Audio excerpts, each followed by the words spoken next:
우리 어제도 조금 말씀을 살펴보았지만은 죄에 대한 책임의 문제, 죄에 대한 책임의 문제는 영적 대적 세력이 아무리 그 우리로 하여금 죄를 짓게 만드는 영향력을 가지고 있다 할지라도 죄에 대한 책임, 최종 책임은 사람에게 있다는 겁니다. 하나님이 우리를 이 땅에 지으셨고 우리를 통해 영광을 받기로 작정하셨습니다. 그리고 사람을 돕도록 하기 위해 섬기는 영으로서 천사들이라는 존재들을 지으셨습니다. 근데 그 천사들이라는 존재들이 피조물이다 보니 그들도 타락의 위기를 가지고 있었고, 안타깝게도 교만해져서 하나님과 혹은 하나님보다 더 높은 위치에 가려는 그들의 욕심이 결국 마귀라는 존재, 타락의 영으로서 마귀라는 존재가 이렇게 존재하게 되었다는 것이죠. 그런데 그 마귀란 존재에 대해서 성경이 분명히 기록하고 있지만, 그래서 그 마귀가 뱀을 통하여 하와를 또 아담을 간교하게 미혹하여 하나님이 하지 말라는 것을 범하게 함으로써 죄를 짓게 만들었죠. 근데 성경의 기록은 마귀와 천사의 직접적인 기원, 그 시작에 대해서도 언급하지 않거니와, 마귀가 분명히 존재했다 할지라도 그 죄에 대한 최종적인 결정, 죄가 된 것은 사람에게 책임이 있었다라고 성경이 말씀하고 있습니다. 그래서 창세기 3장 14절부터 19절 말씀 우리 함께 선포합니다. 여호와 하나님이 뱀에게 이르시되 내가 이렇게 하였으니 내가 모든 가축과 들의 모든 짐승보다 더욱 저주를 받아 배로 다니고 살아있는 동안 흙을 먹을지니라. 내가 너로 여자와 원수가 되게 하고 내 후손도 여자의 후손과 원수가 되게 하리니 여자의 후손은 내 머리를 상하게 할 것이요 너는 그의 발꿈치를 상하게 할 것이니라 하시고, 또 여자에게 이르시되 내가 내게 임신하는 고통을 크게 더하리니 내가 수고하고 자식을 낳을 것이며 너는 남편을 원하고 남편은 너를 다스릴 것이니라 하시고, 아담에게 이르시되 내가 내 아내의 말을 듣고 내가 내게 먹지 말라 한 나무의 열매를 먹었은즉 땅은 너로 말미암아 저주를 받고 너는 내 평생에 수고하여야 그 소산을 먹으리라. 땅이 내게 가시덤불과 엉겅퀴를 낼 것이라. 내가 먹을 것은 밭의 채소인즉 내가 흙으로 돌아갈 때까지 얼굴에 땀을 흘려야 먹을 것을 먹으리니 내가 그것에서 취함을 입었음이라. 너는 흙이니 흙으로 돌아갈 것이니라 하시니라. 아멘. 이 죄의 분명한 성립, 죄가 될 수 있었던 최종 결정은 마귀에게 있지 않았고 오늘 우리 사람에게 있었습니다. 사람에게 있습니다. 그래서 우리는 영적 대적 세력들이 어떤 영향력을 가지고 우리로 하여금 죄를 짓도록 미혹하고 유혹한다 해서 그 죄의 책임이 마귀 때문이었다, 사탄 때문이었다라고 말하지 않는 것입니다. 우리가 분별하지 못한 우리의 연약함이고 죄로 말미암아 타락한 이 세상에서 그 마귀의 미혹과 유혹을 식별하지 못한 우리의 부족함이 그 죄를 죄되게 만들었다는 것입니다. 그래서 1번을 보면 죄로 최종 결정 지은 것은 사탄이 아닌 사람입니다. 죄의 최종 결정은 사탄이 아닌 사람입니다. 그래서 그 다음 내용을 보시면 사람이 죄를 짓도록 미혹한 사탄의 영향력은 간과될 수 없으나 하나님의 말씀에서 죄의 최종 결정이 사람에 의한 것이었음을 밝히고 있습니다. 사탄의 타락이 있었다고 해도 죄의 성립은 사람의 불순종과 죄로 말미암은 것입니다. 다시 한 번 더요. 사탄의 타락이 있었다고 해도 죄의 성립, 죄가 될 수 있는 성립은 사람의 불순종과 죄로 말미암은 것입니다. 세 번째는 죄를 죄되게 한 것은 사탄이 아닌 사탄의 고집과 미혹에 넘어간 사람에게 있습니다. 사람에게 있습니다. 그래서 이런 빈칸을 잘 보시면 사탄, 사람에 대한 그 빈칸 순서를 제가 자꾸만 이렇게 빈칸을 채워둔 것은 이 죄에 대한 책임이 마귀에게 또 넘겨져서는 안 된다는 것이죠. 뭐 환경 때문에 어떤 뭐 상황 때문에 그런 것 때문에 내가 죄를 지었다 그렇게 말할 수 없습니다. 만물의 영장인 사람을 위해 이 세상을 지으신 하나님, 그리고 그 사람을 돕고 섬기도록 하기 위해 영적 존재인 이 천사도 만들었기 때문에 이 천사의 존재, 그리고 타락한 그 사탄의 존재, 그로 인한 분명한 영향력과 힘이 있다 해도 하나님의 그 모든 최종적인 그 결정권자, 하나님이 영광을 받으시는 일의 결정권자가 사람이기 때문에 오늘 죄에 대한 책임도 우리에게 있다는 겁니다. 우리가 죄를 죄되게 만든 것입니다. 물론 사탄을 포함한 모든 죄인들은 예수 그리스도의 재림 시에 심판과 정죄를 피할 수가 없습니다. 그들도 다 분명한 심판과 정죄를 당하고 지옥 영원한 형벌 무저공에 던져지게 될 것입니다. 그렇지만 하나님께서는 사탄의 타락과 그에 따른 활동의 심판을 결정하지 않으셨습니다. 사탄의 활동으로 말미암아 미혹되어 죄를 지은 사람의 결정에 따라 심판을 결정하셨습니다. 사람이 마귀의 미혹에 넘어가 죄를 범했을 때 그때 하나님이 등장하셔서 그 죄에 대한 심판을 확정하셨고 그 결과인 죽음이 오늘 이 땅에 우리 죄에 대한 심판으로 나타나게 된 것입니다.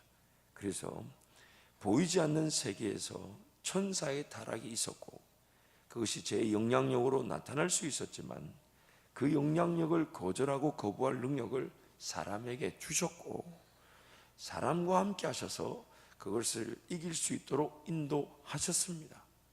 하나님이 세상을 그렇게 지어 놓으셨습니다. 보시기에 심히 좋았더라. 부족한 것이 없었습니다. 모자란 것이 없었습니다.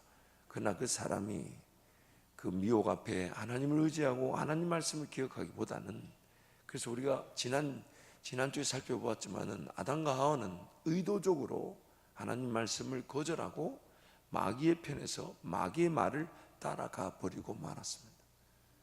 그것으로 말미암아 이 세상에 그 죄라는 것이 들어와 그 심판인 죽음을 피할 수 없게 만들어 버린 것입니다. 우리 7절 말씀 한번 더 읽겠습니다. 7절 함께 갑니다. 내가 선을 행하면 어찌 낯을 들지 못하겠느냐. 선을 행하지 아니하면 죄가 문에 엎드려 있느니라. 죄가 너를 원하나 너는 죄를 다스릴지니라. 죄가 너를 원하나 너는 죄를 다스리라. 두 번째 우리가 내용을 살펴봐야 될 것이 죄의 문제인데, 타락으로 인해 죄가 세상에 들어오게 되었습니다. 로마서 말씀 분명히 죄가 세상에 들어왔다라는 표현을 씁니다. 단순히 아담과 하와의 그 사람들만의 잘못이 아니라 온 인류를 지배할 죄로 죄가 세상에 들어왔다라고 표현하는 것입니다. 그리고 타락으로 인해 죄가 항상 문에 엎드려 있습니다. 이 말이 뭔 말이냐? 죄가 항상 문에 엎드려 있단 말은 죄가 사람을 잡아먹으려고 항상 뭘 보고 있다는 것입니까? 기회를 보고 있다는 것입니다. 죄가 세상에 들어와서 그 들어온 죄의 모습을 이렇게 표현하는 겁니다. 문에 엎드려 있다라는 말은 기회를 항상 보고 있다는 것입니다. 그리고 죄가 사람을 원합니다. 왜 죄가 사람을 원할까요? 사람이 죄를 짓지 아니하면 죄가 성립되지 않기 때문에, 사람이 아니면, 이 아니함이라는 말을 죄송합니다. 조금 고쳐주세요. 사람이 아니면 죄는 죄로 성립이 되지 않습니다. 사람이 없으면 죄가 존재할 수 있을까요? 없을까요? 있을까요? 없을까요? 없어요. 그래서 하나님이 우리를 어디다가 못 박아 죽여버렸습니까? 십자가에 못 박아 죽어버렸어요. 왜냐하면 죄가 더 이상 활동하지 못하도록 하기 위해서. 그래서 사람이 아니면 죄는 성립되지 않습니다. 타락으로 인해 죄가 세상에 들어와 사람을 원하게 된 것입니다. 결국 죄가 기회를 엿보고 있기에 우리에게는 오늘 그 죄가 항상 기회를 엿보고 있기 때문에 죄를 다스리고 정복해야 합니다. 가인의 세상이 오늘 우리의 세상과 똑같죠. 타락하여 죄가 세상에 들어온 세상. 그렇기 때문에 오늘 우리는 항상 죄가 우리에게 죄되게 하기 위해 기회를 엿보고 있다는 것과 우리는 그 죄를 경계하고 멀리하고 다스려야 한다는 것입니다. 그런데 안타까운 것은 이제 그 다음부터, 그래서 이 주제를 그렇게 정해봤습니다. 선을 행하지 아니하면 죄를 이기지 못합니다. 그래서 오늘 지금 이 가인의 사건을 통해 하나님 우리에게 말씀하고 싶으신 내용이 있어요. 첫 번째는 가인과 그의 제물을 받지 않으신 하나님께서는 가인이 선을 행하지 않았기 때문이었음을 분명한 이유로 말씀하고 있습니다. 이 부분을 좀 더 설명을 하겠습니다. 우리 본문 5절 말씀 한번 더 읽겠습니다. 5절 함께 갑니다. 시작. 가인과 그의 제물은 받지 아니하신지라 가인이 몹시 분하여 안색이 변하니. 우리 7절 말씀 함께 갑니다. 내가 선을 행하면 어찌 낯을 들지 못하겠느냐. 선을 행하지 아니하면 죄가 문에 엎드려 있느니라. 죄가 너를 원하나 너는 죄를 다스릴지니라. 성경에서 이 분명한 내용이 나타나진 않지만 어쨌든 그 하나님과의 관계적 측면에서 그 제사가 어떤 요구되어졌든지 아니면 가르쳐졌든지 아담의 그 두 아들인 가인과 아벨이 하나님께 제사를 드립니다. 그런데 성경이 이렇게 말합니다. 아벨과 그의 제사는 하나님께서 받으셨으나 가인과 그의 제사는 하나님이 받지 아니하신지라. 가인과 그의 즉 제사 그 자체만이 중요한 게 아니라 가인이라는 삶 자체가 하나님께 받아들여졌나 받아들여졌지 않냐를 같이 표현하고 있습니다. 그래서 예배 그 자체는, 제사 그 자체는, 우리가 오늘 하나님을 섬긴다는 것 자체는 내 삶과 예배 행위가 떨어질 수가 없습니다. 하나님은 지금 나의 예배를 그리고 우리의 제사를 내 삶 전체를 받으시냐 받으시지 않느냐로 보고 계십니다. 물론 우리는 더 이상 이런 피해 제사, 동물의 제사, 희생 제사가 필요 없죠. 예수 그리스도께서 단 한 번의 영원한 제사를 이루셨기 때문에 우리는 오늘 예수 이름으로 나오게 될 때에 우리의 예배가 회복되어지게 되는 것입니다. 그런데 오늘 하나님이 예수 이름으로 나온 우리를 어떻게 보시냐? 그 삶 전체를 하나님이 받으신다는 것입니다. 그래서 오늘 우리의 예배는 내 삶과 예배, 또 내 삶과 신앙생활, 내 삶과 하나님을 섬기는 것이 분리되어질 수가 없습니다. 그래서 삶의 구석구석에 정말 하나님의 그런 법과 질서가 내 삶 가운데 어떻게 준행되고 있으며 어떻게 기억되어져 지켜지고 있는가? 하나님의 그 모든 관심이 바로 여기에 있는 것입니다. 내 삶이 그냥 단순히 세상을 살아가는 것은 세상을 살아가는 것이고 하나님을 섬기는 것은 하나님을 섬기는 것으로 분리되어질 수가 없는 거예요. 삶 전체가 하나님이 지켜보고 계시며 삶 전체가, 그래서 로마서 12장 1절 말씀에 너희 몸을 거룩한 산 제사로 드리라. 이 몸을 드리라는 표현이 너무 정말 최고의 법인데, 우리 마음과 영혼을 드리는 어떤 결단과 다짐과 헌신, 혹은 내 고백만을 드리는 게 아니에요. 몸을 드린다. 몸을 드린다는 말을 제가 좀 더 쉽게 표현을 해볼게요. 새벽기도 나오기가 쉬워요, 안 쉬워요? 쉬워요, 안 쉬워요? 쉽습니다. 우린 그렇게 선포해야 될 줄 믿습니다. 근데 이게 쉽지 않게 느껴지는 이유가 뭡니까? 마음의 문제입니까? 결단의 문제입니까? 뭐의 문제입니까? 뭐가 문제입니까? 이 몸의 문제예요. 실질적으로 순종이 일어나고 충성이 일어나고 수고가 일어나고 주님을 사랑하는 헌신이 일어나는 장면에서도 마찬가지예요. 마음이 없는 게 아니죠. 하고 싶어요, 하고 싶지 않아요? 하고 싶어요. 근데 뭐가 안 따라줍니까? 몸이 안 따라줘요. 몸이 안 따라줘요. 뭘 하려고 그러면 때마침 감기가 들어버려요. 뭘 좀 하려고 그러면 배가 고파요. 뭘 좀 하려고 그러면 뭐가 이렇게 신진대사가 일어나고, 또 뭘 좀 하려고 그러면 몸이 건강히 따라주질 않아요. 결국 너희 몸을 거룩한 산제사로 드리라는 것은 마음과 영혼 전체를 포함한 전 인격적 삶이 하나님께 거룩한 산제사로 드려지라. 이것이 너희가 드릴 영적 예배니라. 참 그 성경이 그런 표현을 쓴다는 것은 우리의 상황을 너무나도 적나라하게 보여주면서 직시하라는 뜻입니다. 그래서 하나님이 지금 가인과 그의 제사는 받지 않으시니라. 제사 그 자체를 통해 삶 전체를 하나님이 평가하고 계신 겁니다. 삶 전체. 두 번째는 받지 않았다. 그러니까 가인이 울그락불그락합니다. 안색이 좋지 않습니다. 그래서 하나님 묻습니다. 네가 분하여 하면 어찌고 어찌 됨이고 안색이 좋지 않으면 어찌 됨이냐. 여러분 한번 입장을 바꿔놓고 한번 생각해 봅시다.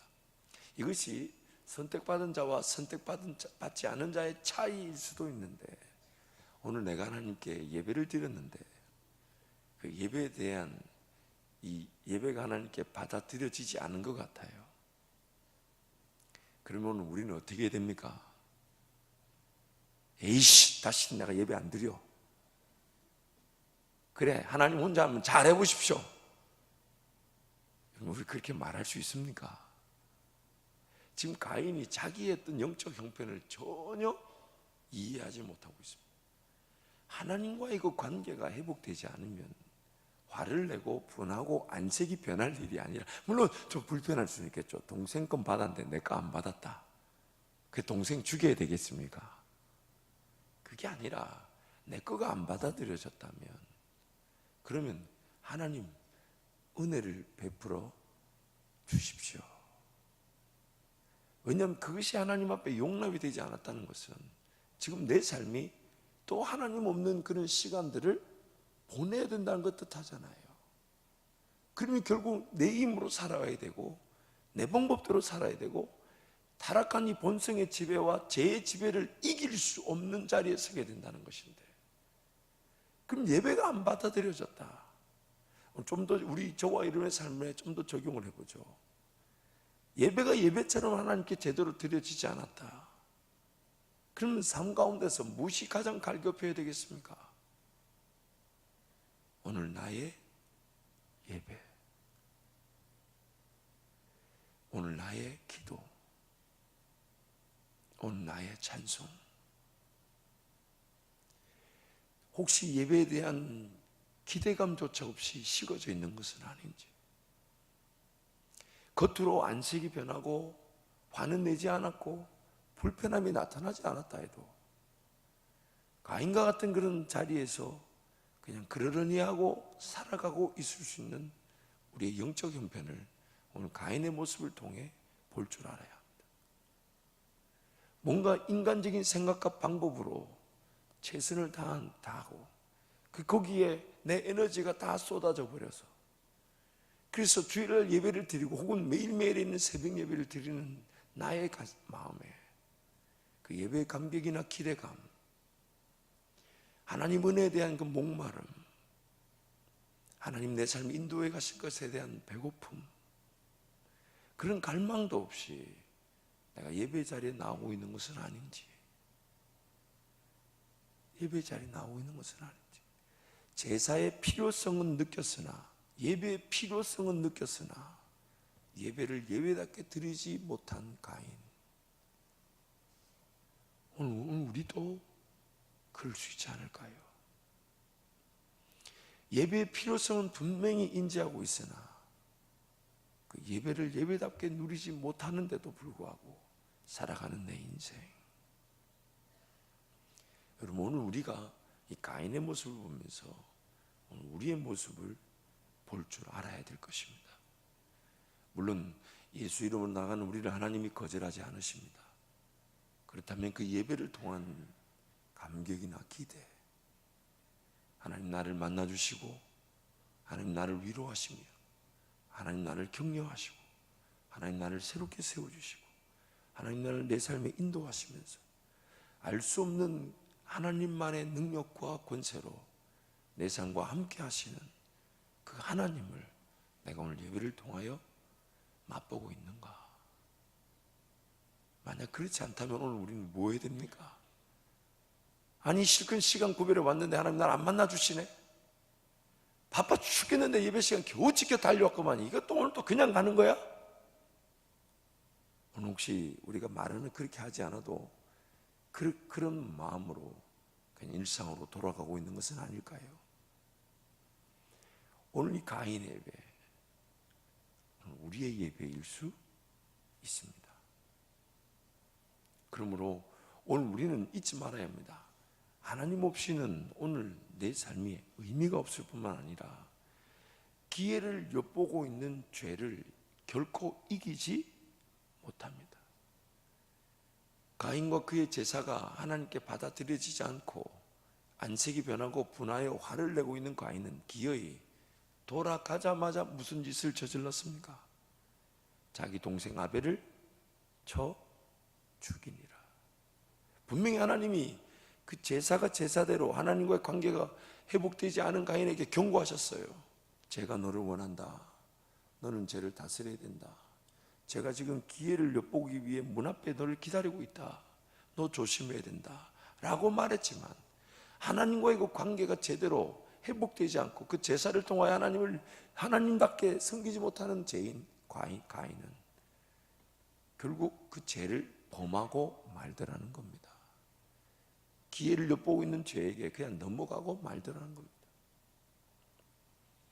그러므로 오늘 우리의 삶은 그 하나님 그분을 온전히 인정하고 의지하고 바라볼 수 있도록 하기 위해 하나님께서 이 구약의 이런 방식과는 다르게 예수 그리스도라는 그 완벽한 제사, 단 한 번의 영원한 제사를 하나님께서 이루시고 그런 말미암아 성령 하나님 우리에게 주셨기 때문에 오늘 우리는 그 성령 하나님을 따라가는 것으로 죄를 이길 수 있는 자들이 되었다는 것입니다. 그래서 선을 행하지 않으면 죄를 이기지 못하는 겁니다. 그래서 그 내용들을 살펴보면 두 번째 B, 하나님과의 관계가 제대로 서지 않았던 가인은 제가 기회를 엿보고 있는 상황에 노출이 되어 결국 죄를 짓고 말았다고 말씀합니다. 동생 아벨을 죽인 것입니다.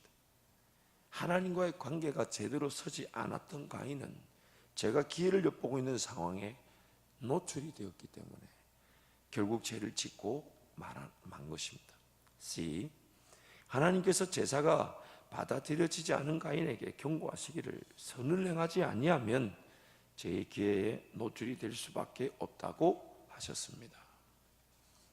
D, 안타까운 것은 죄의 기회에 노출이 된 가인은 결국 죄를 짓고 말았다는 것입니다. 죄의 기회에 노출이 된 가인은 결국 죄를 짓고 말았다는 것입니다. 이 타락으로 인해 제가 세상에 들어와 제가 사람을 원하게 되었습니다. 사람을 통하지 않고서는 죄가 성립될 수 없기 때문입니다. 죄가 성립이 되기 위해서는 사람이 반드시 필요하다는 얘기를 지금 제가 강조하는 이유가 있습니다. 우리가 내일 좀 더 말씀을 살펴보겠지만은 죄는 사람이 없으면 죄 자체가 성립이 되지 않습니다. F, 선을 행하지 않는다면 죄의 기회에 노출이 될 수밖에 없고 죄를 다스리기는커녕 죄의 유혹에 넘어가 죄를 짓고 마는 것이 타락한 죄인들의 현실입니다. 제가 이 문장을 정리하면서 전율이 돋았어요. 저도 어제 깨달은 겁니다. 저도 말씀 묵상하면서 어제 이 문장을 적는데 정말 이 가인의 모습은 우리의 모습이라는 거예요. 선을 행하지 않는다면 죄의 기회에 노출이 될 수밖에 없고 죄를 다스리기는커녕 죄의 유혹에 넘어가 죄를 짓고 마는 것이 타락한 죄인들의 현실이다. 화면 한번 바꿔주십시오. 제가 한번 설명을 좀 드려볼게요. 어떤 성도가 술을 끊고 싶었습니다. 그래서 하나님께 기도했어요. 하나님, 술을 끊도록 도와주십시오. 이렇게 기도했어요. 물론 술 그 자체가 이 구원과는 관계가 없지만은 하나님의 백성으로서의 길을 걸어가는 일을 가로막는 건 분명히 그 영향력이 있잖아요. 그렇죠? 술을 잔뜩 먹으시고 그 다음날 깨어 기도하기가 쉽습니까? 안 쉽습니까? 그럼 음성을 놓치는 일이 일어나니 술을 끊고자 하는 것은 우리 성도들의 당연한 열망일 수 있습니다. 구원과는 관계없어도 하나님과의 동행의 측면에서 보자면 그 술값이라든지 술의 지배는 무시할 수 없는 일이니까요. 그래서 하나님께 어떤 성도가 기도하면 하나님 술을 안 먹을 수 있도록 도와주십시오. 참 귀하죠. 그리고 이제 회사를 출근하는데 문득 그 회사 동료가 생각이 납니다. 유독 퇴근할 때만 되면 어이 그러니까 이제 기도하면 하나님 오늘 그 친구가 저에게 다가오지 않도록 은혜를 베풀어 주옵소서. 그렇게 기도했는데 가자마자 눈이 마주쳐서 그 사람이 보자마자 자연스럽게 그러니까 또 기도합니다. 하나님, 저 인간이 오늘 저녁까지 잊어버리게 도와주십시오. 저 인간이 오늘 저녁에는 술 먹으러 가자는 말을 잊어버릴 수 있도록 도와주십시오. 그런데 퇴근하기 1시간 전부터 왔다 갔다 하면서 얘기합니다. 우리 됐지, 가는 거야. 그러니까 기도하면, 하나님, 나가자. 회사 퇴근 전에 무슨 일이 일어나서라도 약속이 깨질 수 있도록 그렇게 기도합니다. 그런데 퇴근 10분 전부터 자기 주변에 얼쩡거리고 있어. 계속 맞췄어? 그래서 기어이 끌려갑니다. 택시를 탑니다.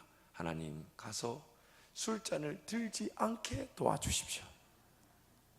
그래서 가서 앉자마자 술잔을 보면서 기도합니다. 하나님, 들지 않게 도와주십시오라고 기도했다가 나중에 깨보니까 이미 모든 상황은 끝이 나 있었습니다.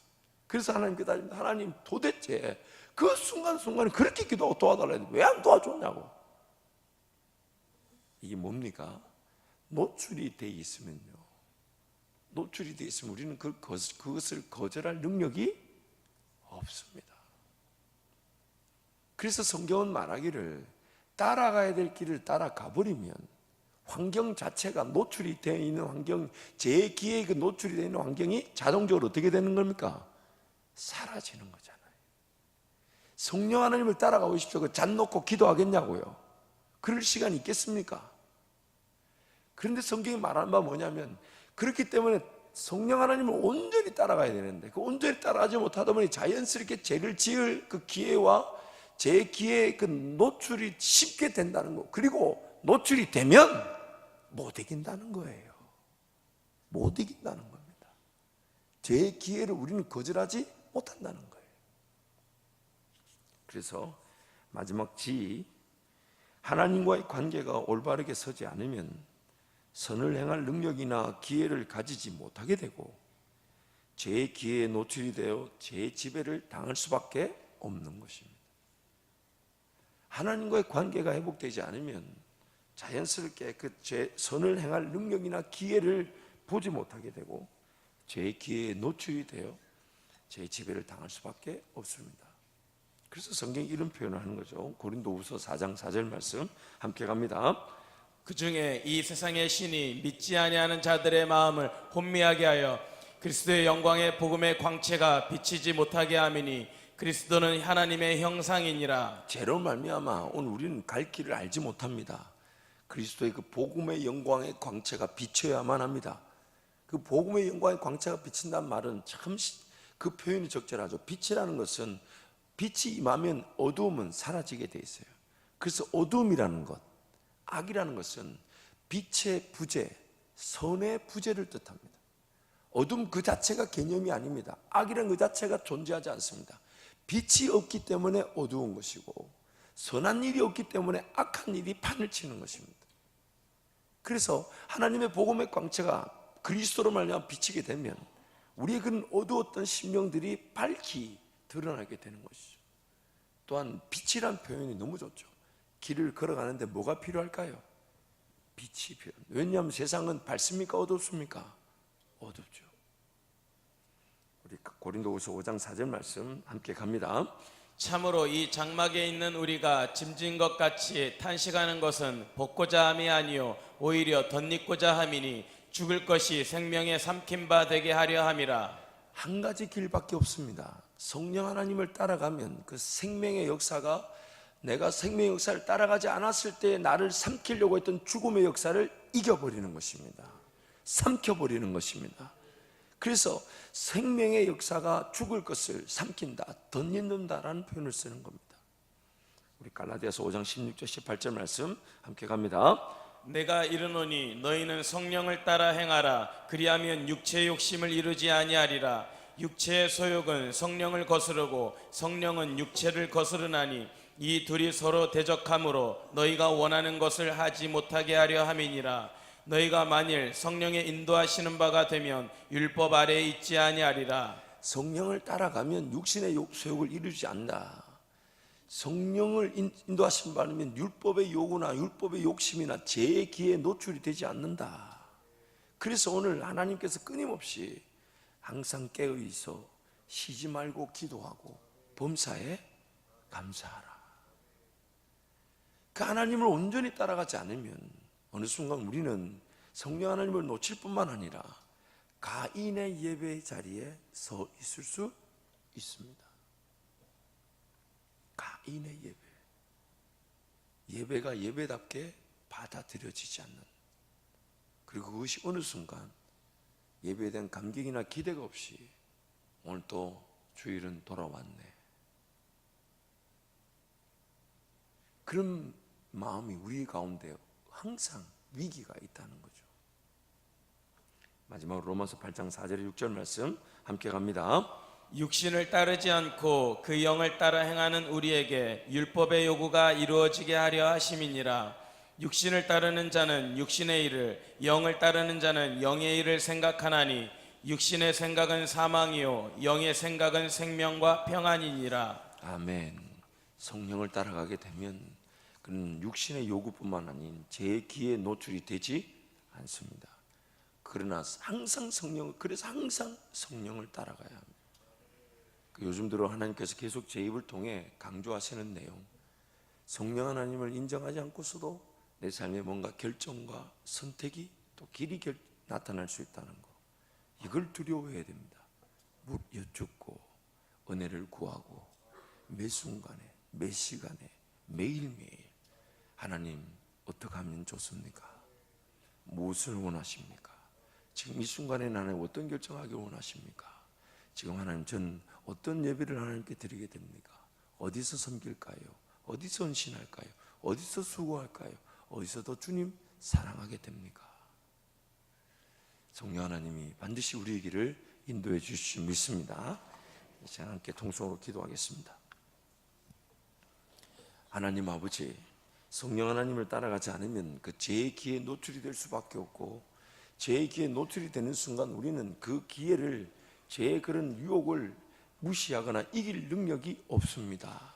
하나님 아버지, 성령 하나님만을 온전히 따르게 하여 주옵소서.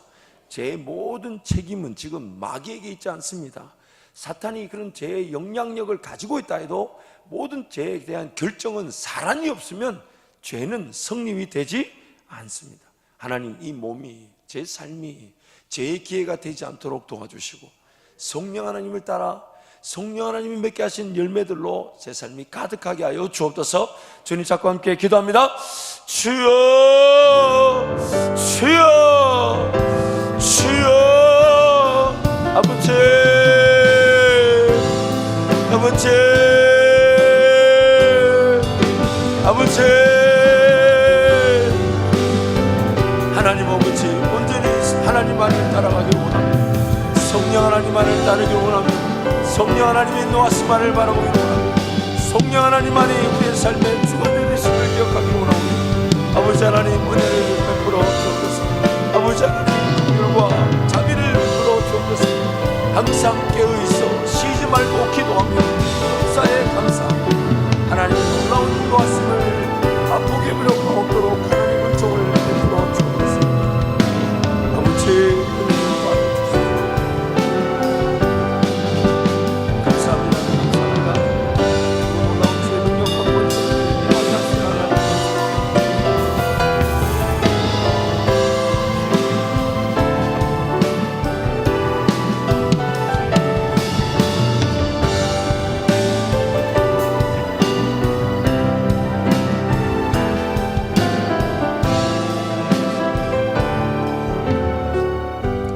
하나님 아버지, 오늘 이 새벽도 우리를 깨워주셔서 하나님 이 새벽만, 이 하루만 누릴 수 있는 은혜를 사모하게 하여 주시며, 하나님께서 우리와 함께 하심에 대한 분명한 인도하심을 확인하며 누리게 하실 하나님께 진심으로 감사합니다. 날마다 하나님 깨어있게 도와주옵소서. 죄가 기회를 엿보며 우리를 집어 삼키려고 우는 사자와 같이 우리를 엿보고 있음을 잊지 않게 하여 주시고, 하나님과의 관계, 무엇보다 하나님께 드려지는 산제사와 같은 예배를 날마다 사모하며 그 예배 중심의 삶이 되게 하여 주옵소서. 예배의 감격을 기대하게 하여 주옵소서. 예배를 통하여는 만날 것을 늘 사모하게 하여 주옵소서. 예배를 통하여는 나에게 음성을 베풀어 주시며 내 삶을 지키시고 내 삶을 인도하시는 하나님의 은혜를 날마다 기대하며 갈급해하며 목말라하며 배고파하며 채워주시는 하나님을 누리게 하여 주옵소서. 귀한 예물을 구별해 드립니다. 특별히 1,000번째 예물들 하나님께 약속하고 하나님 이것을 드림으로 하나님 더 나은 예배와 더 나은 하나님과의 관계를 회복하기를 원한 기도의 제목들, 또한 특별 새벽기도 헌금, 또 특별 작정 헌금들, 11조와 감사 예물들, 선교 헌금들 하나님 축복하여 주옵소서. 기도의 제목에 응답하여 주시되 더 나은 하나님과의 동행을 통한 더 놀라운 영광의 기회들이 기도되어지게 하여 주옵소서. 오늘 하루도 주님께 부탁하며 예수님의 이름으로 축복하며 기도합니다. 아멘.